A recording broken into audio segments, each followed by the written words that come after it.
Está começando mais uma videoaula do ImunoTube. E o tema da videoaula de hoje é imunodeficiências primárias. As imunodeficiências primárias, também chamadas de IDP, são defeitos de um ou mais componentes do sistema imunológico, sendo a maioria de caráter congênito e hereditário.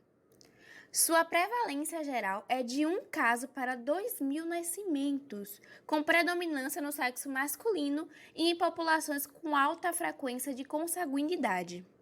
O sistema imunológico é um importante mecanismo de defesa contra corpos estranhos, como, por exemplo, vírus e bactérias. Ele ativa a produção de anticorpos pelas células de defesa para atacar patógenos que são esses corpos estranhos.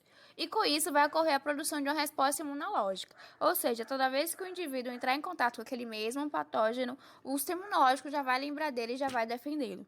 Entretanto, nas doenças decorrentes de imunodeficiências primárias, esse sistema imune ele é afetado e começa a não funcionar muito bem. Ou seja, ele vai predispor o indivíduo afetado a infecções recorrentes e graves, tendo assim uma desregulação desse sistema imune com doenças autoimunes e malignas, devido, por exemplo, a essa falha na sua memória imunológica, na falha no seu sistema imunológico e também uma baixa produção de anticorpos.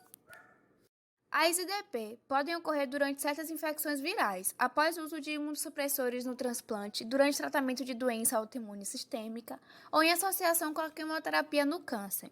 Mais de 150 alterações genéticas associadas à imunodeficiência já foram identificadas.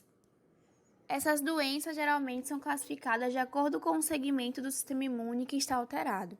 Os efeitos podem afetar predominantemente a imunidade específica, a deficiência humoral, celular ou combinada, atingindo os braços humoral e celular. E a imunidade inata, que temos a deficiência de fagócitos e simacomplemento, respondendo à deficiência humoral ou anticórpica pela metade dos casos das imunodeficiências primárias. A deficiência celular de fagócitos responde a mais ou menos de 20 a 30% dos casos, enquanto as de complemento por menos de 1%. As IDPs são classificadas de acordo com o componente do sistema imunológico primariamente comprometidas, sendo divididas em 8 grupos. Primeiro, deficiências predominantes de anticorpos. Segundo, deficiências combinadas de célula T e B. Terceiro, outras imunodeficiências bem definidas. Quarto, doenças de desregulação imunológica. Quinto, defeitos congênitos de fagócitos. Sexto, defeito da imunidade inata. Sétimo, síndromes autoinflamatórias. E, por último, 8, deficiência do sistema complemento. As deficiências predominantes de anticorpos são as mais frequentes. Elas correspondem a aproximadamente 50%, sendo a deficiência seletiva de IgA a doença de maior prevalência entre todas as imunodeficiências primárias. A seguir, iremos demonstrar uma tabela com as principais características dos grupos de imunodeficiências primárias. Você pode parar o vídeo e anotar no seu caderno, porque são características muito importantes para o seu conhecimento. O diagnóstico e o tratamento precoces destas doenças elas são essenciais para garantir uma sobrevida e prevenir sequelas. Além disso, a identificação do defeito genético responsável pela imunodeficiência primária ela torna possível o aconselhamento dessas famílias e o diagnóstico pré-natal e do estado de portador do defeito. É importante ressaltar que quanto mais cedo o paciente recebeu o diagnóstico, mais cedo ele começa o tratamento e assim tem uma qualidade de vida muito melhor e mais chance desse tratamento dar certo.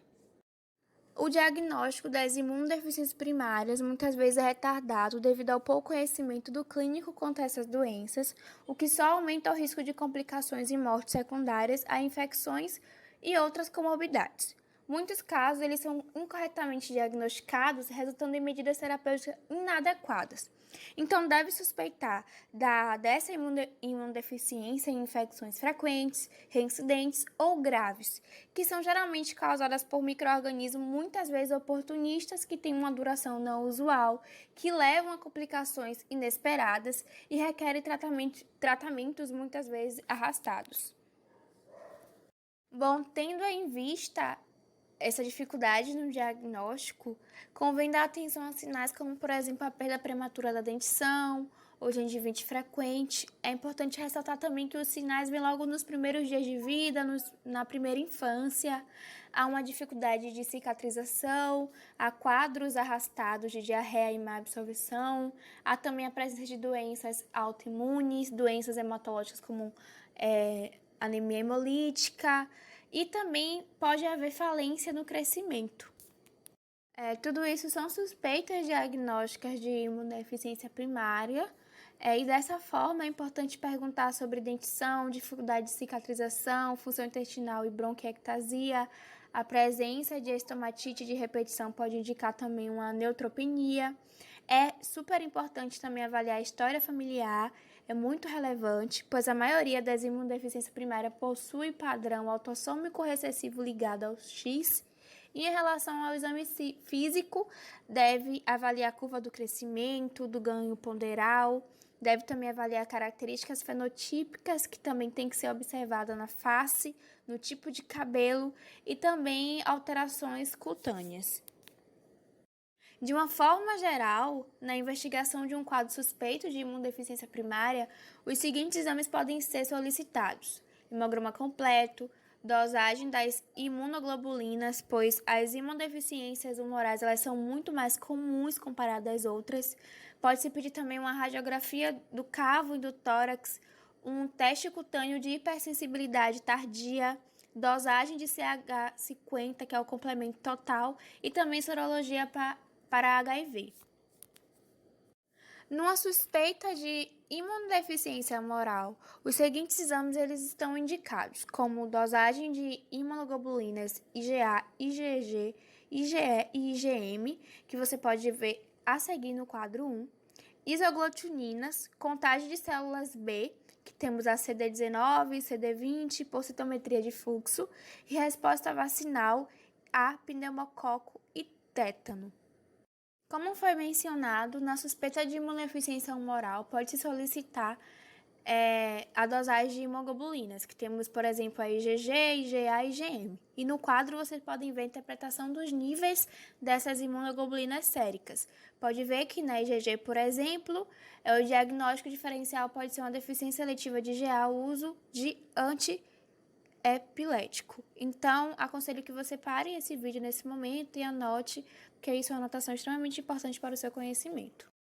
Bom, se os níveis de imunoglobulina estiverem normais, apesar de o quadro clínico ser sugestivo, os indivíduos podem não conseguir produzir anticorpos específicos como estimulados, como no caso da resposta vacinal antígeno polissacarídeo, que é o pneumococo 23 valente, que é aplicado em crianças acima de 2 anos, ou também o proteico, que é o tétano.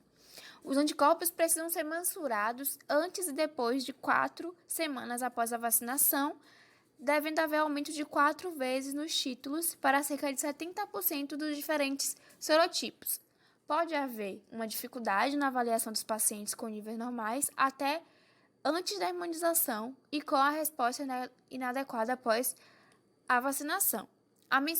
O tratamento dessas doenças ele é multidisciplinar. Ele envolve imunologistas, reumatologistas, infectologistas, enfim, várias áreas. Ademais, deve ser feito um aconselhamento genético dos pais. Medidas gerais precisam envolver uma higiene cuidadosa, educação dos familiares, do paciente quanto à doença e seus cuidados, lavagem das narinas com soro fisiológico, uma observação da condição nutricional, enfim, além de várias restrições alimentares. O tratamento específico ele pode ser feito com reposição de gama-globulina, ele deve ser feito por um especialista e nas condições adequadas. É a terapia de escolha em pacientes com, por exemplo, alteração na imunidade humoral. Há também o uso de antibióticos no primeiro sinal de infecção, em doses habituais, mas por um período muito mais prolongado.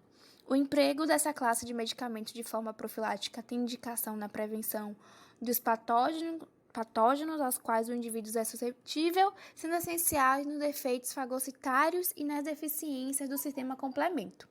O transplante de medula óssea e de stem cell, ele é uma opção, eles são indicados em certas imunodeficiências celulares especialmente na imunodeficiência combinada grave, enquanto os imunomoduladores eles são preconizados em certas imunodeficiências primárias, como na doença granulomatosa crônica.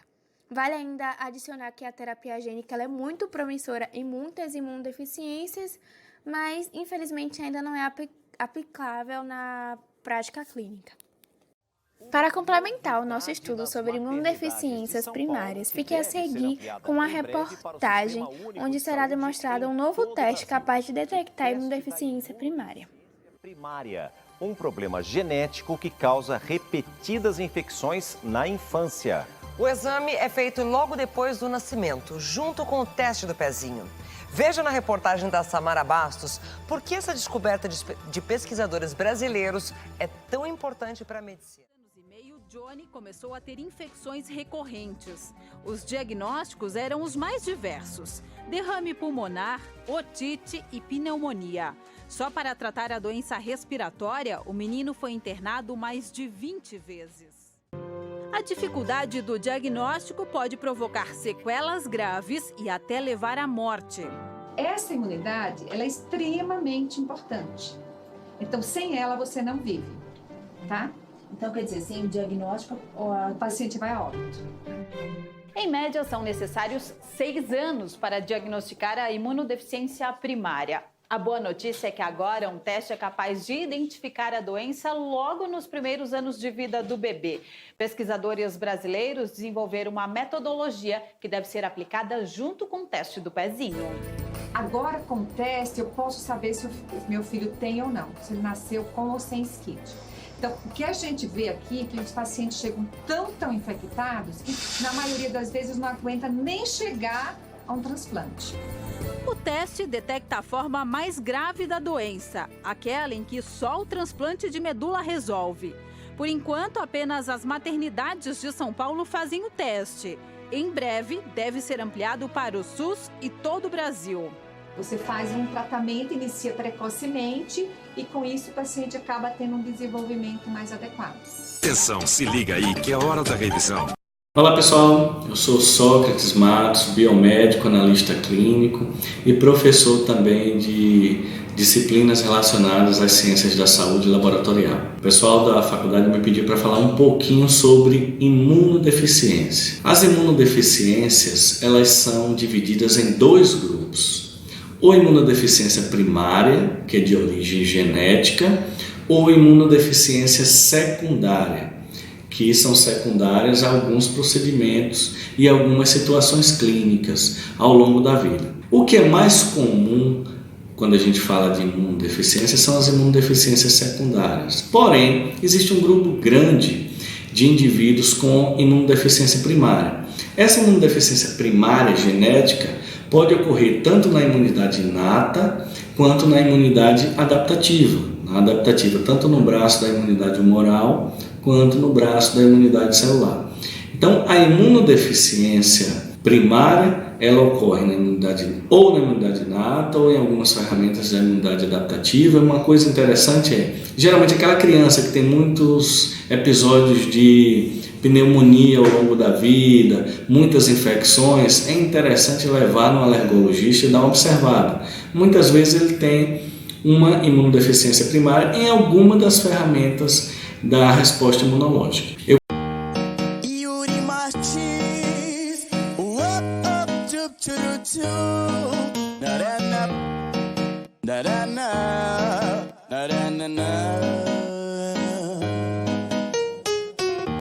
Você quer sair por cima, mas seu sistema eu vou pegar.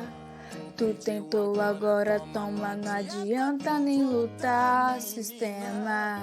Agora vai desregular, dou um tapinha no anticorpo, a imunidade ela balança, a célula te chama reforço, mas não vai adiantar. Dou tapinha no anticorpo, a imunidade ela balança, a célula te chama reforço, mas não vai adiantar.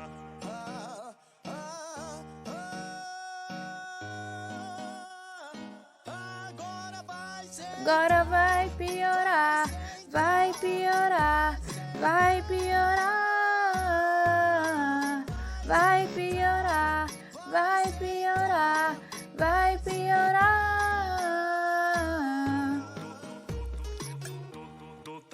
novinha na potranca, com o bumbum ela balança. Yuri chama de malandra, ela vai se apaixonar.